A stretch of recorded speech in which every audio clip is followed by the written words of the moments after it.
Well, hello everyone. Welcome to the hockey edition, the hockey podcast. I know it sounds like agree or disagree with the podcast. Welcome to the hockey podcast.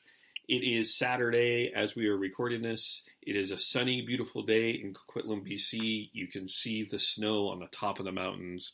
It's beautiful out here.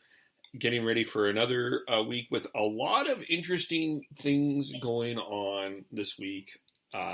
Sean in Calgary, how are you today? I'm good, thanks. Good. And everything okay in Calgary?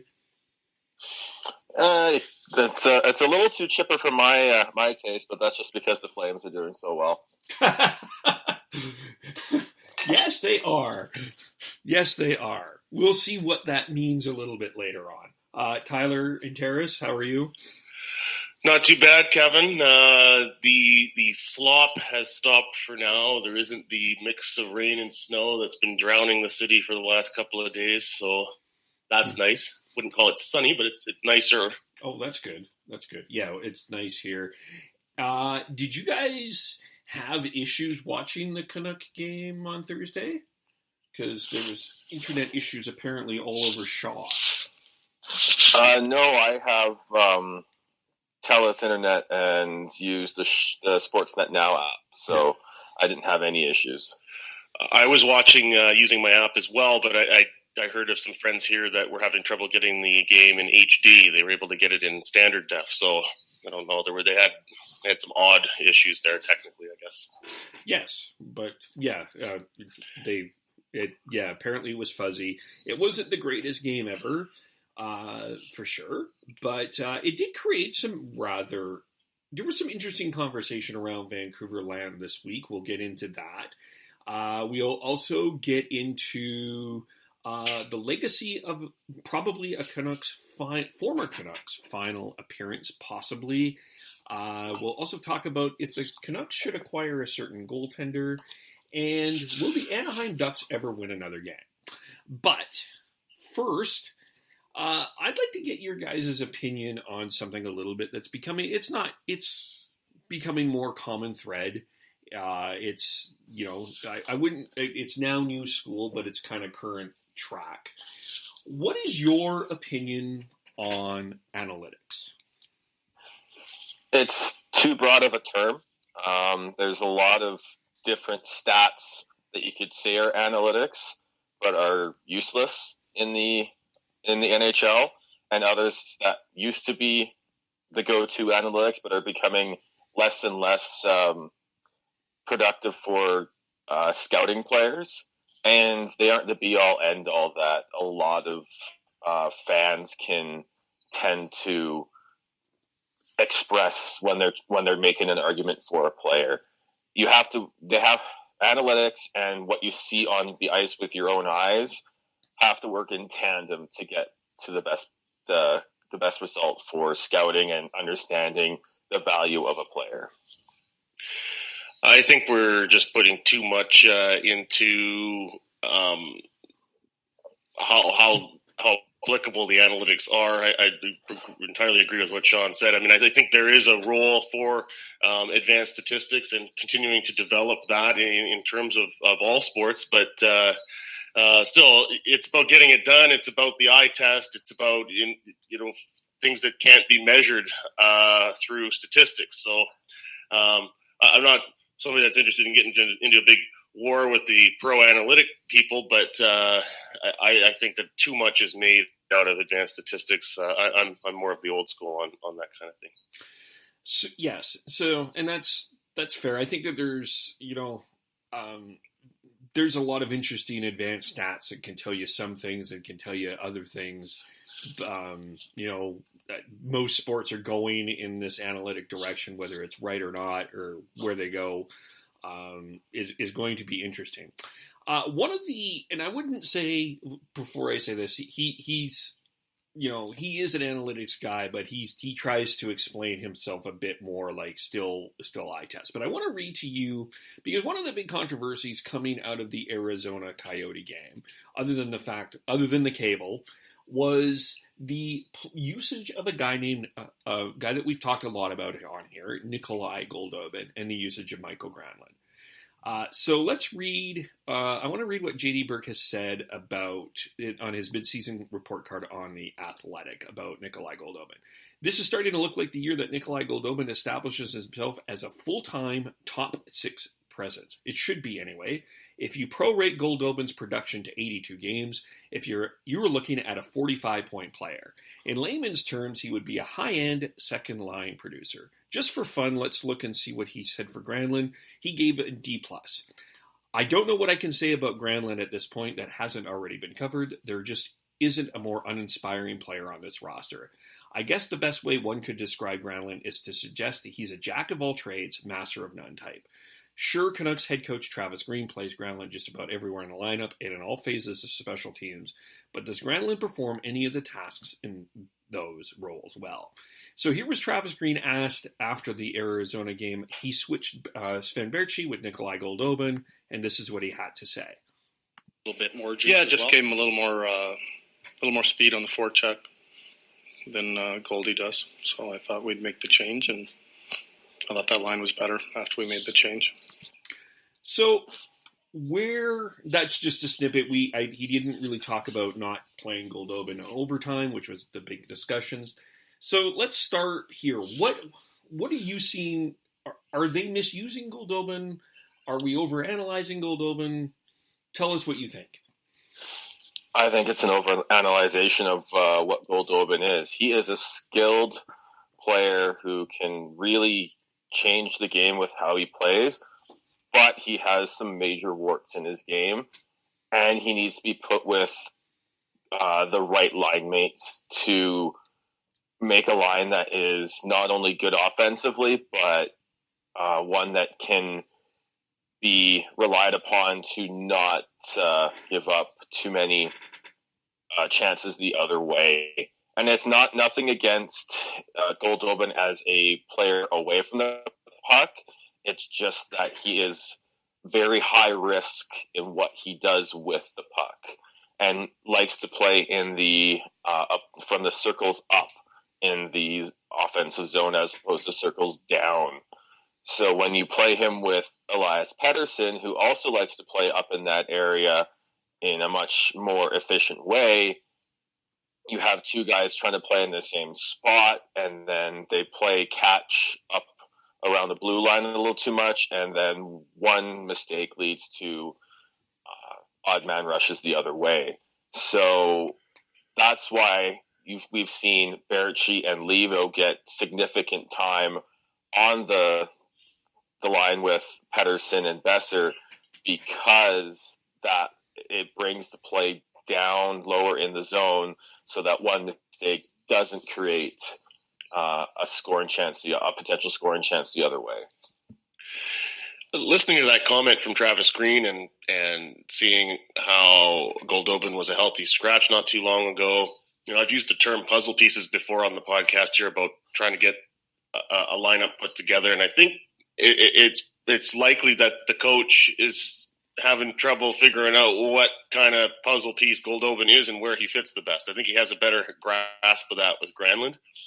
And so I think that's why you kind of see some of these decisions being made. If Goldobin has the complementary players to play that offensive style that Sean talks about, then it works. But then how does that affect other parts of the line?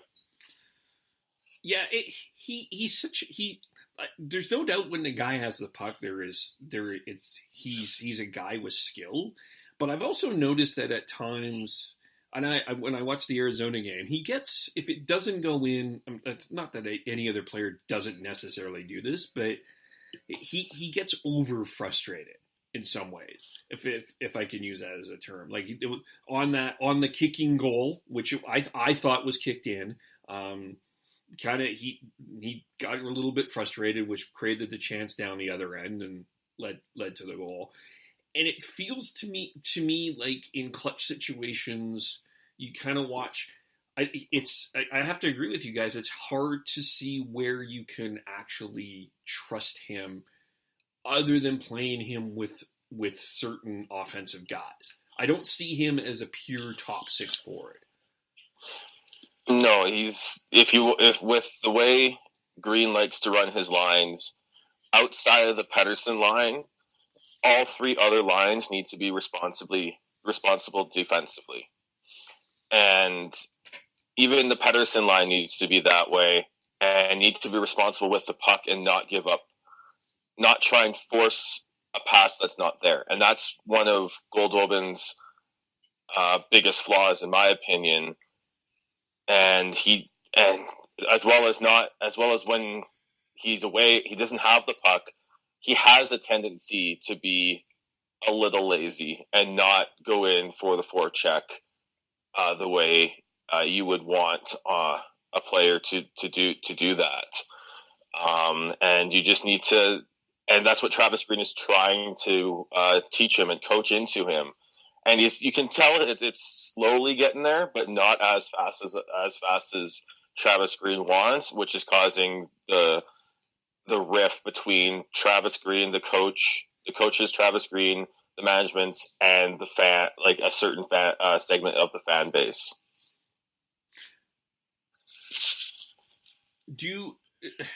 Let's talk. Maybe I'm not criticizing the fan base, but is the fan base kind of a little higher on Goldobin? Like they're missing a lot here, or? I think it's more that they have a different idea on how you develop a player than Travis Green does. I think both Green and the fan base as a whole see the potential that Goldobin has. And then the fan base, and especially the vocal group that are Goldobin supporters, want him to play and play as much as possible, while Green is trying to use certain mistakes and everything to teach him, but he also needs Goldobin to watch certain players and see how they play, and he wants him to incorporate some of that into his game. So some of that is sitting and watching, and some of that is playing, in Green's opinion, while the fan base is more along the lines of just play him and let him just figure it out while playing. Yeah, and a fan watching from afar is not going to be as process oriented as the coach is. So it's going to be hard for the fan to quite understand what the coach is trying to accomplish. There's a certain way of doing things and a certain way of becoming a great NHL player, and it's kind of a one step at a time type of thing. Working on certain things as you gain more experience, and so that can be a little bit frustrating for the fans if it doesn't look like he's just getting the ice time and letting him run with it. Yeah. There was a comment on one of the radio stations this week that there's an expectation. Maybe I'll get your perception on this. That maybe Green is harder on the younger guys than he is on the veterans. I think that's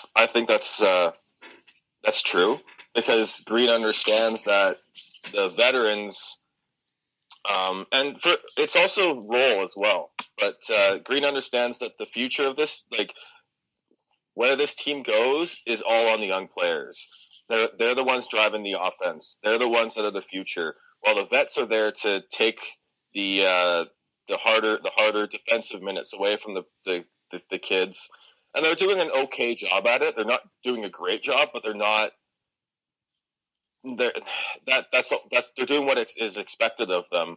While not only going forward, Green wants to be able to rely on these young players going forward, and he needs to teach them how to play responsibly as well as creatively. Green's a guy, I think, if it comes to treatment of veterans versus younger players. I mean, I think he's a guy, when he played, he had to fight to earn his opportunities all the way through his career. He was a grittier type of player, I would say. And, he believes in those younger players earning their spot and earning their opportunity. The veterans have been around longer, and they've earned the right to get a certain kind of, degree of slack from the coach. But at the same time, I mean, this coach has also been unafraid to park people for long periods, such as Michael Del Zotto. Yeah. We've kind of talked about probably Granlund in the long term is one of the odd man out, but have we seen anything that has changed that recently, or? No, I think the only reason he's seen a lot of ice time and gameplay of late is just injuries. Now that Beagle and Sutter are back, but now we've got Pettersson and Levo on the shelf. So it just continue, like, once they're fully healthy, I have a hard time seeing a spot for Granlund on this team, short term or long term, especially with the way Adam Gaudette is starting to play and starting to figure things out and produce offensively. Yeah, and I think that they are really keen on finding a way to get Gaudette back in the lineup permanently, given the current recall here.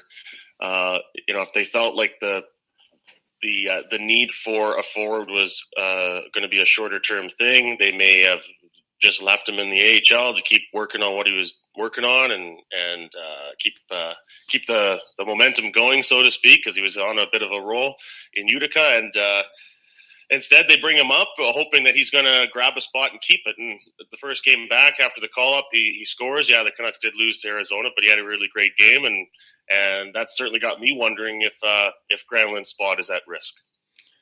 Yeah, I certainly, for me, I like a lot of the things that Gaudette brings. Versatility, I think, yeah, speed.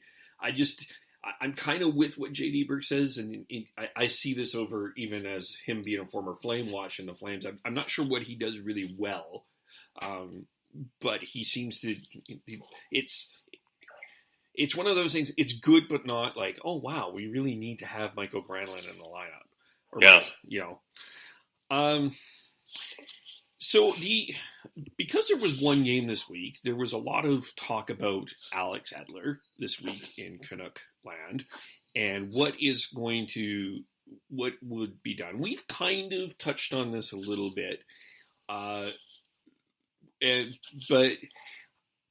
where the Canucks are defensively, I think let's reset. Are we expecting Edler to be gone at the trade deadline? I'm not expecting that. He's expressed the want to stay in Vancouver. He's playing some fantastic hockey and playing a big role, and there's a role for him going forwards too.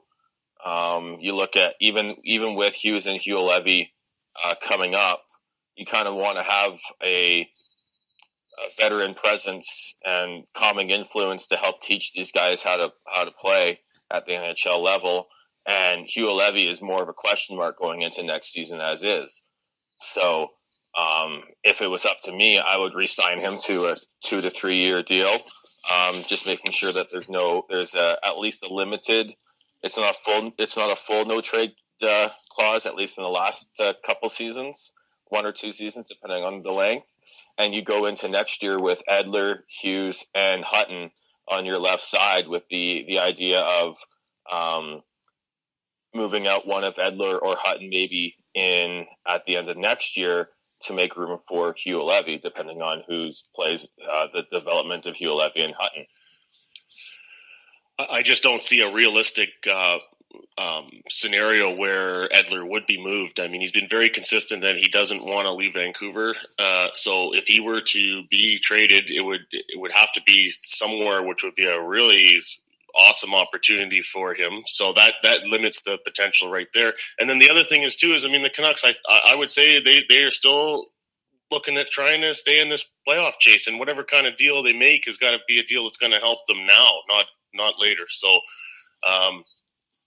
I think we'll see Alex Edler stick with the Canucks through the end of the season, and I think it's a strong possibility he'll be re-signed. Yeah, and considering the race in the West, they're not out of it by a reach. But the question is what do you do really with this blue line, even this year and going up? And a couple of names have come up in. We'll talk about this a little. We'll talk about the forward part a little bit later about protection for someone. But a name has come up in the trade rumors that a former Calgary Flame that has, in some Flame fans' eyes, he was maligned because of his dressing room presence. But there is no question that the guy, when he is on, is talented. Do the Canucks, what are your thoughts on the idea of the Canucks definitely needing a right shot defenseman, making a move for Dougie Hamilton? I like the idea in theory. It just comes down to price. It's you got the Canucks need to find a way to make that right side a little more dynamic. When you've got two basically defensive defensemen in Goodbranson and Tanev, and then a solid two-way guy but undersized defenseman in Stetcher, there's not enough there to for the Canucks to take that next step. So if they can find a way to bring in Dougie Hamilton for a reasonable price that doesn't mortgage their future, then that is something that they definitely need to look at. Yeah, I agree with that 100%. He's of the age as well, which is a nice fit for where the team is at. So you could see that fitting in and being an improvement for the Canucks, as Sean says, at the right price. Are you and one thing I'd like to say is that I think this trade rumors for Dougie Hamilton aren't saying anything about his character as a hockey play. It's just that the Hurricanes are very heavy on the right side of the blue line with Slavin and Pesci and a couple others that I can't remember right now. But Dougie Hamilton, as good as he is not necessarily replaceable, but is a good enough trade chip to bring in someone that could be a bump to their offense up front, which is what they desperately need. I should just note Dougie Hamilton carries a $5.75 million cap hit through the next 2 seasons. Yeah. Are you concerned that this guy in his youth has played for 3 different teams? No. He's played well. Like there is some warts on him. Like in Calgary, he was prone to the bad penalty, but I think a lot of the quote unquote issues that have been brought up about him are of the old school mentality. And I think if you have the right supporting cast and leadership group around him, that's not going to be an issue. To me, he's one of these players that's pretty good, but not to the level of an unmovable and untouchable for a team. So it's a bit of just, I guess, sort of just fortune, I guess, for him to be moved as much as he has been moved. But I don't know. This stuff that you hear about off the ice is it's hard to really know how valid all that is. Yeah, because we're not there. We're not in the room. We don't know. I mean, I guess the pro of it is that you take the gamble and you see if he's a fit, and if he's not a fit, there is no shortage of teams that need a right shot defenseman. So he certainly would be a valuable piece that you could move for something else at the draft to get a draft pick of some kind. I'm not saying you're going to get a first round draft pick for Dougie Hamilton, but you might get a couple of picks for him, I would imagine. And if it does, then you got something to start next season with. Because there is, there's some fans not happy with Goodbranson, and there's still a question of what you're going to do with Chris Tanev. I don't know if we think that Tanev is still a trade possibility, or to me, I think if you're competing in the playoffs, I think I would be keeping a Tanev on my team. But that comes down to what direction do you want the team to go? Are they actually trying to make a push? Do you want to do like what New Jersey did last year and buy and then fall back to earth the next season? Or do you just hold on and see how players develop? On the right side, unfortunately, the Canucks need to make a move to get someone, because the right side isn't good enough. It's too one-dimensional. Sounds like Goodbranson is getting some attention from other teams, so if they're willing to move him, that's one way to shake things up. But it comes down to when do you make that move to push from rebuilder to contender. Talked about this last week.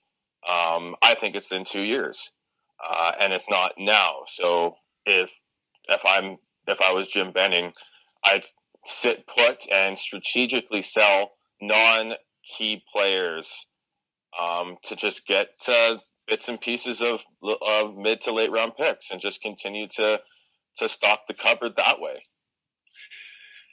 That would be consistent with how he's been functioning in the last couple of years with some of these like lesser, like I don't want to say lesser deals, but just they're deals that don't involve big names, and it is about trying to add some picks. Like for example, they've got in the draft this year, they've got 3 6th-round picks now. They got their own plus one from Ottawa and one from Washington. You think if there's a move to be made to add some kind of a 3rd or 4th-round pick, that they'd be interested in doing that. Yeah. It is an interesting situation. Yeah, I mean, to me, one of the things that also is, it's interesting that everybody's bringing up New Jersey, because you can bring up Calgary on that ridiculously miracle run. Quite frankly, if you look at that team and how they played, the team that beat Vancouver shouldn't have been in the playoffs. Like, from all statistical, like, that was kind of a fluke too. And then they missed the playoffs the year after that and then bounced back in. And I know that everybody's talking about New Jersey. I think competing for a playoff helps. I think at least getting into that. But yeah, I think being strategically, like, not sell stupidly, but sell strategically. I do agree with you on that. Yeah, because if you look at St. Louis, I think part of the reason they're struggling this year is what they did with Paul Stastny last year. They traded him away at the deadline when they were only 2 points out of the playoff spot, and I think they lost the room. Yeah, it's a great example to bring that up. That would be the huge concern for the Canucks, would be to make a deal that had that effect. Yeah, because I think, building a team is about going through battle together. And I think one of the things that has been impressive about what the Winnipeg Jets have done, as an example, is they took their time and they developed a team organically that is like they have a lot of chemistry. Now, we'll get into future conversations about where the Winnipeg Jets are at. This is probably not the time on this podcast, but certainly, they've developed a really organic team that, there's stars, but they haven't necessarily gone and broken the bank. They weren't in the Tavares conversation.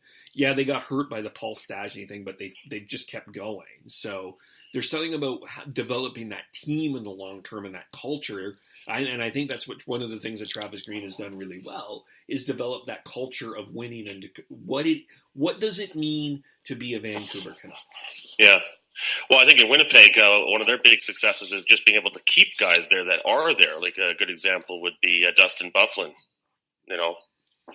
He's such a big presence there. For him to re-sign and stay in Winnipeg and believe in their chances of winning sends a strong message to everybody. Yeah. And I think this will be interesting to get into, because, I mean, there was the whole controversy about how the Leafs going to play everyone, and then the talk about some will sacrifice. I could see that happening in Vancouver. I could see someone like a Besser and a Pettersson at some point in time saying, you know what, I'll take a little bit less if we can get another quality player in here. It comes down to where the players think how close the players think the team is to winning. Yeah. You saw that with Vancouver back in with Kessler and Burroughs. They took less. Yeah. Bieksa took less. Like that core definitely could have gotten a lot more money out of the Canucks if they really wanted to, but they saw the opportunity to grow as a core group and become a cup contender, and they were this close to winning it all. So when you get that close and you get that team camaraderie and that core group together, you're gonna get one or two players that are willing to do that, and that could make a difference. Yeah. Hopefully, the Canucks can grow the group that they have now into something like that, and that's sort of what Toronto's hoping for. But I don't know.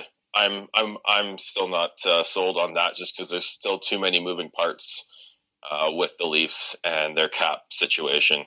Yeah. Yeah, and then we've already seen now with one of the pieces, Nylander, a willingness to hold out to get what they think is a fair deal. So does that happen again? We'll have to wait and see. Which means because the other story, of course, is Thatcher Demko, and he has yet to start, obviously, because there was only one game. When does he start? And how many games do we expect him to play as the season goes on? I think he gets one of the next two starts. After the last game, I wouldn't be surprised if they give Markstrom a little more time off, because he's the type of goalie who, after a bad game, needs a bit of a reset and a lot of some practice time with the goalie coach. And I think this is a good start for Demko to get. It doesn't look like Pettersson's going to be back in time for tomorrow's game, but that would give the Canucks the selling of hope again, because you're selling the fan base on the hope of a potential franchise goaltender. With the way the schedule is set up, they've got Florida Sunday, a couple days off, then Edmonton, then a day off, then Buffalo. It's kind of every other day or every third day. So it could be any one of these games coming up, I think, where Demko gets in.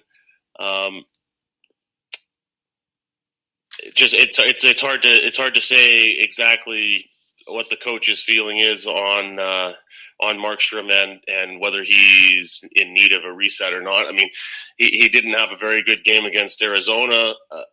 If the coach comes back to Markstrom right away, it's a show of faith. And if he doesn't play very well against Florida on Sunday, then maybe we'll see them go in there against Edmonton on Wednesday. But I would expect it's coming pretty soon.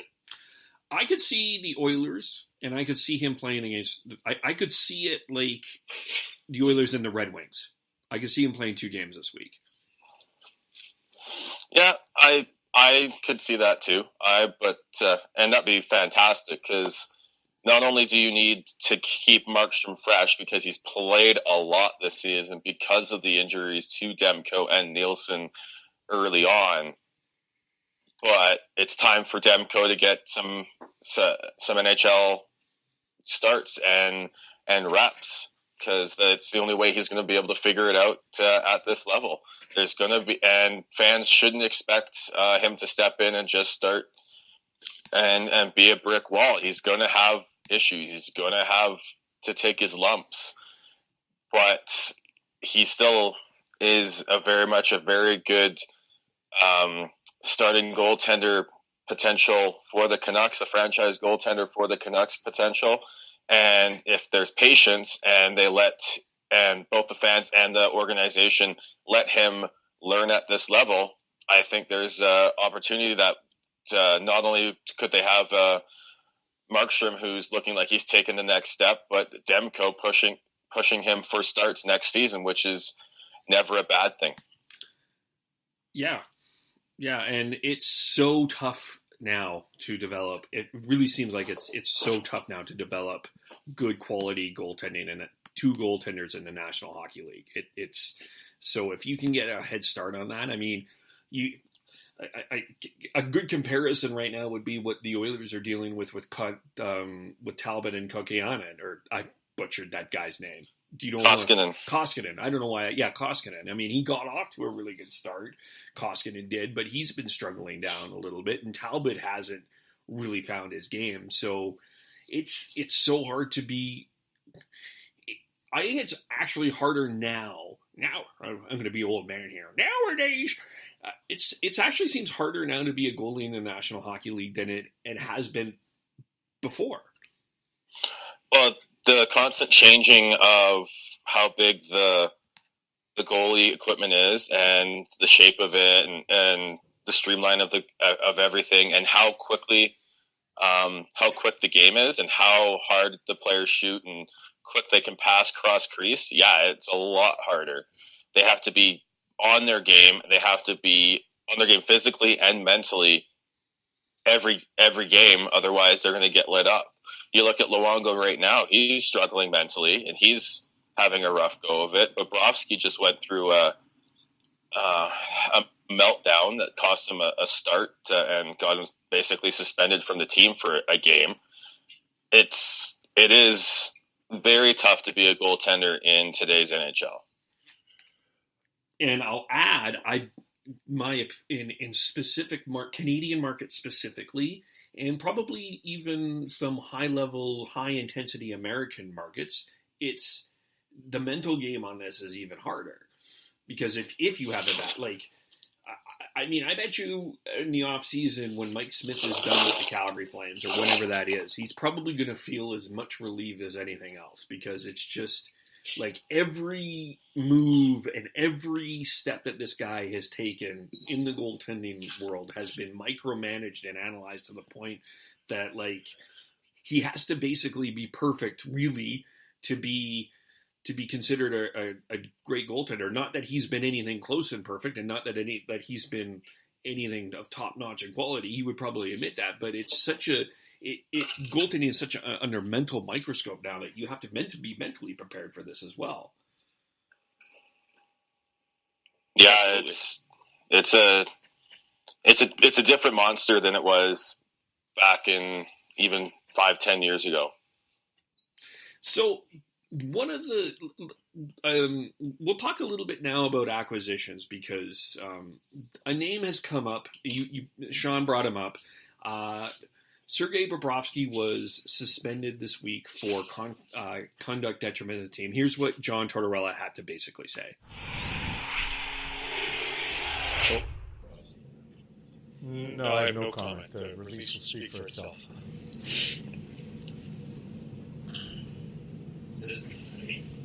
The release will speak for itself. If you were playing the release will speak for itself drinking game, you probably would have been drunk because they didn't say much. But Bobrovsky was suspended for some conduct on the team. We know that he wasn't happy about being pulled out of the Tampa Bay game. Now there's talk of trade rumors of Sergei Bobrovsky. There was a Hot Take Hockey did a video about potential places that he did not, that Bobrovsky could be traded to. So from a Vancouver Canucks perspective, we know that we're developing a Demko and we're developing a Markstrom. What are your thoughts about getting into the Bobrovsky race? Because he's an unrestricted free agent next year. I don't think they should. I think they continue on with Markstrom and Demko at this point. I think it'd be disruptive. Kevin, you were talking about team chemistry a little bit earlier and what the Canucks are trying to accomplish there. And I think they've got something pretty solid with Markstrom. Is Bobrovsky a better goalie? You could certainly make the argument that Bobrovsky is the better goalie. It would be an upgrade, but I think they have a nice 1-2 with Markstrom and Demko, and I don't think they want to mess around with that for some other guy, that with the contract status that is not a secure thing. Yeah, you're going to have to overpay him. Yeah, and based off of how Markstrom's played late, he's basically played on par, if not better, than Bobrovsky has this year. So it's at this point with the way where the Canucks are, it's not necessarily goaltending that they should be looking at. They should be looking at spending their money elsewhere. Yeah. Which leads to the next question, which is, so Brian Burke brought this up, that they need to pick up someone because of this generational. We talk about ELP all the time. It's hard not to talk about him and what he's done this year. But going forward, is it reasonable to pick up a protector for Elias Pettersson? Someone like, not necessarily Tom Wilson, but a couple of names that have come up in conversation. A Wayne Simmons, a Michael Furland, someone with the ilk that can score goals, has the ability to play a bit of a two-way game, and fits with and can protect and not allow Elias Pettersson to be touched. We talked about what happened last week a little bit with the play again with Kotkaniemi and the response. What are your thoughts about bringing in that type of player to stand with ELP? I have no issues bringing in a Wayne Simmons or a Michael Ferland because I think they fill a role on this team more than just as a big body to scare away other teams from Pettersson. If that's something that they need to bring in, they feel they need to bring in, that's the wrong way to go. If you want to bring in a bigger body to play in the top six, I have no issues with that, but they have to be able to play with Pettersson and not be a detriment to his line. You look at Connor McDavid in Edmonton. He's been saddled with Milan Lucic, who can't keep up with McDavid's speed. It's a detriment to Connor as a player, as opposed to helping him play free up and play better. So adding a Tom Wilson or a Wayne Simmons or a Michael Ferland I am all for, but not just for to quote to sort of paraphrase what Brian Burke said, to have a big dog on Pettersson's wing to protect him. This isn't the 80s. This isn't even the 90s. That's not the style of game you have anymore.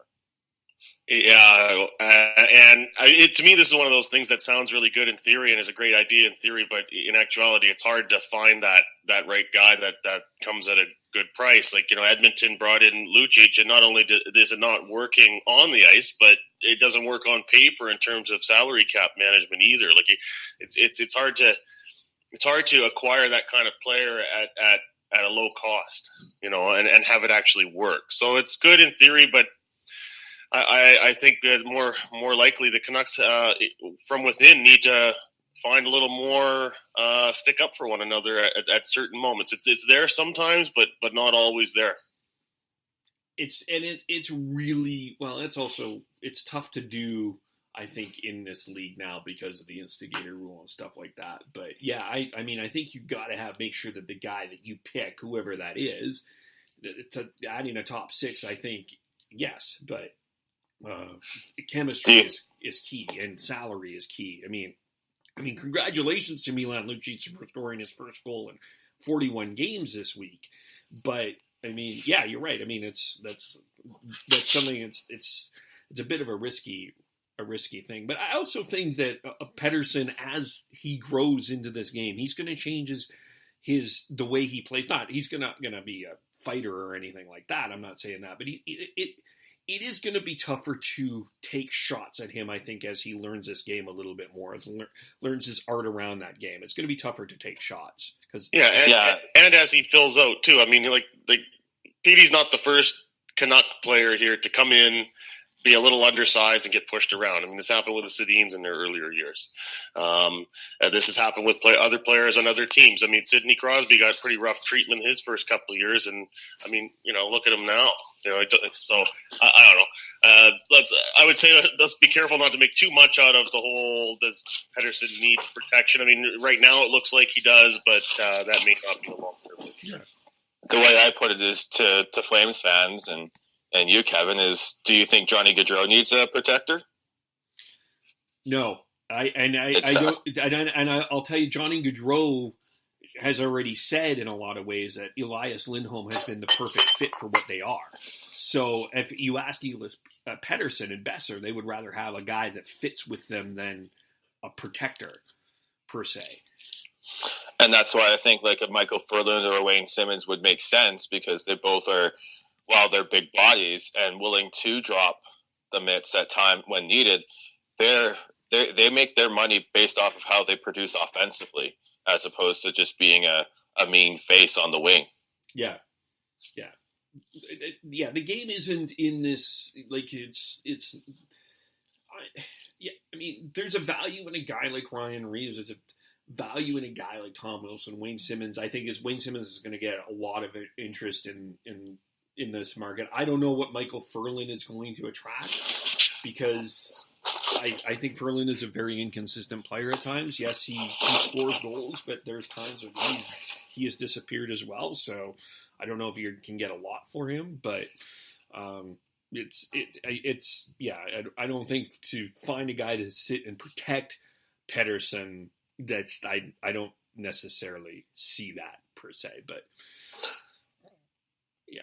Yeah, I would prefer them to go after someone, a Mark Stone, who isn't necessarily a mean face on the wing, isn't necessarily the guy who's going to fight and drop the mitts like a Simmons or a Furland or a Tom Wilson, but he's a big body who can play down low and take some attention away from the skilled players because he works the cycle so well.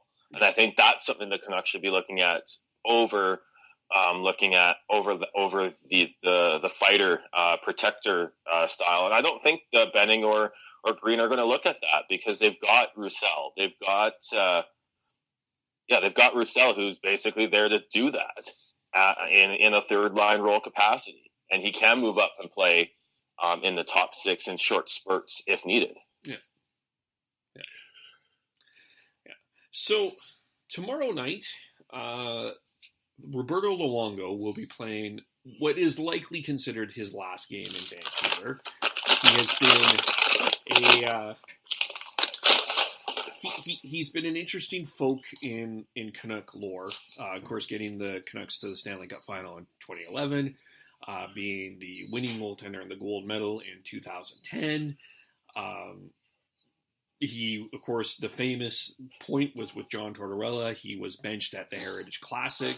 I almost went to that game with the Ottawa Senators, and shortly after that was traded for Jacob Markstrom in a trade that angered a lot of people in Canuck community at the time. But there was also times that they wanted this guy to be traded, but of course, as we all know, his contract, and his own words, his contract sucked. What is Roberto Luongo's legacy in Vancouver? Would you consider him the best goaltender that ever played on this franchise? Was it too much? What were your thoughts? Well, he's definitely the best goaltender that's played for the Canucks. It's not even close. Like Kirk McLean and Richard Berger had their time, but for the longest time, Luongo was a perennial Vezina candidate, and just for whatever reason, was never able to get that to win it. But he's easily the best goaltender the Canucks have had, and Dave Nonis acquiring him was that first step into taking the Canucks from a perennial playoff team into a legit contender. Yeah, I agree with all that. On pure talent, Luongo was and is to date the best goalie the Canucks have ever had. I think if you were to do a survey of the fan base, though, I think that a lot of people are going to hold Kirk McLean in higher regard just because of, I don't know, his play in '94 just seemingly a little more heroic, you know. Some of the huge saves he made, obviously against Reichel, against Calgary in the first round, the save, as it's called. I think he made like 53 saves or something in game one of the finals against the Rangers, and they won. Like, some of that kind of stuff. I mean, that's what sticks out for me, and it has that sort of heroic feel to it. Whereas with the Luongo, I think sometimes there's a feeling of just a little bit underwhelmed, even though he was a great goalie, and as Sean says, took them from playoff team to legit contender. Do you Ring of Honor him? I retire his number. He's up there with the Naslins and the Schmeels and the Lindens in terms of that level. I put Burry and Sedin's on another level, but in terms of being a franchise player that transcended the hockey and into the market, that's what Luongo did. I'm not sure where I'm at on jersey retirement, but I think there's a strong argument to be made that he fits on the Ring of Honor. Oh, he's definitely a Ring of Honor, but I think the argument is, do you retire his number? Yeah. The next question is he Hall of Fame? Yes. First ballot Hall of Fame? I wouldn't say first ballot, but he's definitely a Hall of Famer. That, like, you look at his numbers compared and longevity, and you have to put him in, despite the fact he never won a cup. Yeah, he has the international accomplishments to offset the fact that there's no Stanley Cup there on the resume, and then you look at the like Sean says, the longevity and his numbers over his career. I think he's met the bar for Hall of Fame status for sure. Yeah, because that was a big debate with some people with Nash that don't think he's Hall of Fame worthy. We can talk about that another time, but it'd be interesting to see with Luongo. What is definitely true about Roberto Luongo is he is the best social media presence in the National Hockey League. Still by far by none. It's probably it's one of my favorite, other than Andrew Luck in professional sports. I think still one of the better social media accounts. So that I personally like. I don't know about you, but I think he's got a great sense of humor of who he became and who he is, and he's comfortable with who he is. I think that's great in my mind.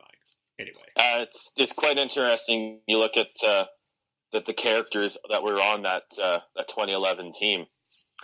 You've got Luongo. Kessler is outspoken and had his show between two Zambonis, and then you got Bieksa, who just quote machine, who's just as soon as he decides he could take a media job any day now whenever he decides that he wants to do it, and throw in Eddie Lack and all that. I would toss Eddie Lack in as a candidate who could rival Luongo for NHL players' Twitter and social media, because he's fantastic. And now, unfortunately, that he's on the shelf, he's a little more active too. He is quite a humorous guy for sure. And I agree with you. I think we'll be seeing BX a lot more in media here too. He certainly showed himself quite well on Hockey Night in Canada this week. He showed himself pretty well on Canucks radio. I think he's ready to do that. I think there's other fan bases that are going to be angry to see him, but like him or not, he's got the it factor to be on the media. Oh yeah. Yeah. I mean, his appearance on After Hours there last Saturday was just incredible. Yeah.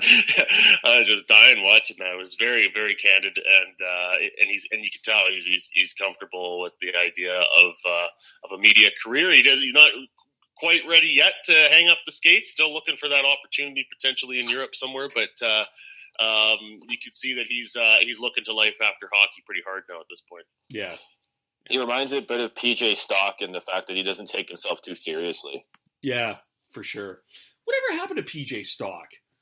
I think he went back to just radio in Montreal. All right, okay. Yeah, I enjoyed him on Hockey Night in Canada. Yeah, the CBC brought him out for the Olympics, and I imagine they'll do that again the next time the Olympics come around. But other than that, he seems to be comfortable with a radio gig back in Montreal. Yeah.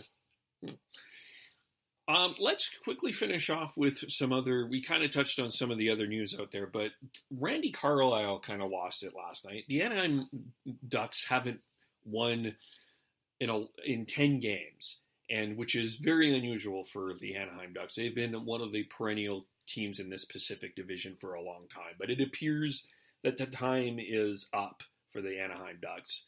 They've lost 10 in a row. Carlisle's job appears to be in jeopardy. What are we thinking? Is the Ducks' time up, or are we going to see a turnaround from them? It's tough because they still have some young players who are quite good, but the core of it is they're old and they're not good defensively. John Gibson's kept them in games way too many times and won games way too many times for them this year. So I think it's a strategic retool, sort of. I would say Boston, like a little bit how Boston did it, but on a bigger scale, because they need to find a way to move on from the Getzlaffs, Perrys, and Kesslers, and get some younger players into the lineup and play a faster game, because I think they're too slow. Corey Perry's return can't come soon enough for them to save this season. I mean, I said at the beginning of the season I wasn't that high on Anaheim's chances of making the playoffs, just because they are getting I don't want to say stale. I think that's a little disrespectful to the core there, but it's just the other teams around them are getting younger and picking it up, and I don't know if they're keeping up with that as much. And then when Perry went out with injury, that's he's such a huge presence to not have in the lineup, and I think it's just eventually it starts to show, and I think that's what we're seeing now. Well, it'll be interesting to see is what they do with Jakob Silfverberg, who is the only UFA that they have coming off the books this year that's of any note. So that him and Pontus Aberg are the only unsigned players, but I see them keeping Aberg, who's been a fantastic waiver pickup for them. But Silfverberg might be able to gain them some assets at the deadline if they move on from him. The funny thing is, though, there is a possibility that what a potential first-round matchup could be? The Calgary Flames. And they have owned the Flames for a long time. And if I'm the Flames, if there's one team I don't want to face in the first round, it's the Ducks of Anaheim, because I old-schooled that. Because Anaheim has owned them over the years, and you just know that if you get the hot goaltending from Gibson, they can win a series against the Flames. Like if they were playing the Preds or the Jets, I wouldn't give them a chance, but they just have a psychological advantage against the Calgary Flames right now that I haven't seen the Flames. I'm waiting to see the Flames play the Ducks this year and see where that is, but they could beat the Flames. If John Gibson plays to his as well as he's shown, they can put a scare in or beat almost anyone in the Western Conference, I think. But I think Bob Murray needs to take a hard look at this roster and make some hard decisions and try and get younger and faster, because the forwards up front I don't think are fast enough to compete consistently at the NHL level now. Oh, for sure. Yeah. For sure. I don't know. To me, the Flames' troubles against Anaheim, it's not a completely direct comparison to the Caps having trouble with the Penguins over the years. But I mean, how many times are the Flames going to fail against Anaheim before they bust through and figure it out? I mean, I think if you look at the two teams right now on paper, the Flames look pretty good in that matchup. Yeah, it's just the history and the mental block that comes with that's a concern. Yeah, that's the big thing. But we'll see when that time has come. It's interesting. I do have a poll out where how long the Flames would last in the playoffs, and most people are seeing a first round upset. So we'll see what happens. It all comes down to the goaltending for the Flames.